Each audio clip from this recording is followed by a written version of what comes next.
是经过了7、8月份就很长了。它每一串最少都有30到40厘米，所以大家会说，哎呀，你们是不是为了资金要过年跨年啊，挂个假花的？我说真的，你在这里可以看一下，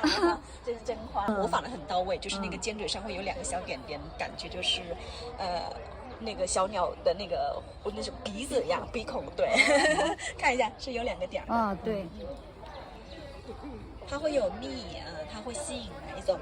食蜜鸟，就吃花蜜的小鸟会悬空来吃它的蜜。